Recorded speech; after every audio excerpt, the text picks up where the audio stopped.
أهلا وسهلا بجميع الأصدقاء. كنظن أنه الجميع شاف تنظيم السنة الدراسية 2024-2025 وكل شيء طالع على مضمونه. القضية التي أثارتني أصدقائي في هذا التنظيم الدراسي لسنة 2024-2025 هو ما جاء في المادة 13، وخاصة ما يتعلق بالتكوينات لفائدة الأطر التربوية والإدارية. كما جاء في المادة 13 يتم تكثيف دورات التكوين المستمر لفائدة الأطر التربوية والإدارية خلال شهر يوليوز والأسبوع الأول من شهر شتنبر، وكذا خلال العطل المدرسية برسم السنة الدراسية 2024-2025.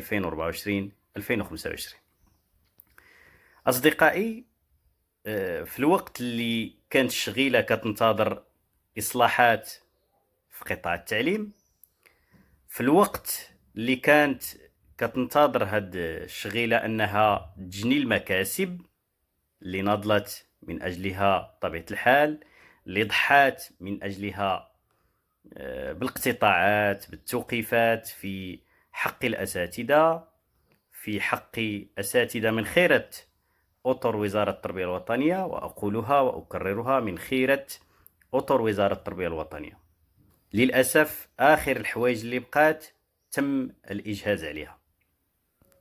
احنا ما غاديش نهضروا على تماطل في حل الملفات وكذلك التماطل في تسوية الوضعيات ديال الشغيلة، وما غاديش نناقشوا أيضا مستحقات ديال الامتحان المهني والملفات ديال الناس التي لا زالت عالقة.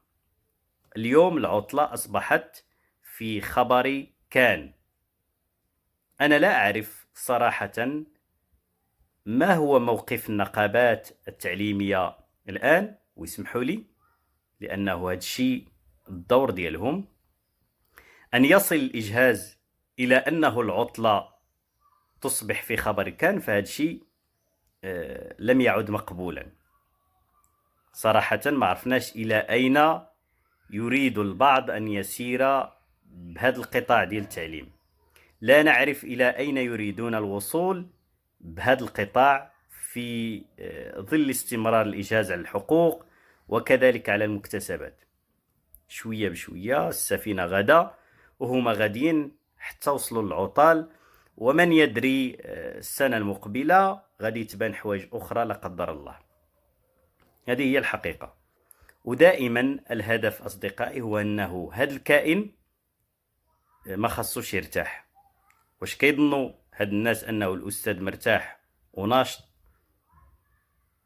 باش يفهموا أنه الأستاذ الوحيد الذي يعمل في القسم وخارج القسم، وباش يعرفوا أنه الوحيد اللي كيضرب تمارة أكثر من غيره. للأسف هناك من يدبر هذا القطاع بعيدا عن واقع نساء ورجال التعليم. كيفاش بغيتوا هذا الأستاذ؟ واش الأستاذ أصبح آلة يخدم في الأيام العادية ونهار العطل يمشي للتكوينات؟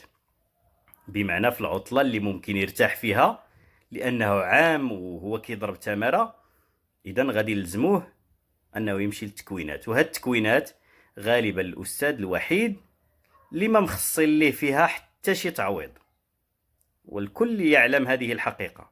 كل شيء معوض باستثناء الأستاذ للأسف اللي ما عنده حتى شي تعويض في هاد التكوينات. اليوم نرى أنه الجميع قد شمر عن سواعده. الجميع يسعى للإجهاز على حقوق الأستاذ. واش اليوم حنا كنتكلموا على الإصلاح؟ واش هاد المقاربة ديال الإجهاز على الحقوق وعلى أبسط الحقوق ديال الشغيلة بحال العطلة هي اللي غادي تنجح لنا هذا الإصلاح؟ إذن ماذا بقي للأستاذ المغربي؟ حنا اليوم كنتسائلوا ماذا بقي للأستاذ المغربي؟ 30 ساعة في الأسبوع، الأستاذ قبل بالساعة التضامنية خدام في القسم وخارج القسم، كيدير الحراسة في التعليم الابتدائي، كيتكلف بالحراسة في الامتحانات، كيخدم في ظروف كارثية في بعض الأحيان، يعمل في العالم القروي بدون أي تعويض والتحفيز ما كاينش.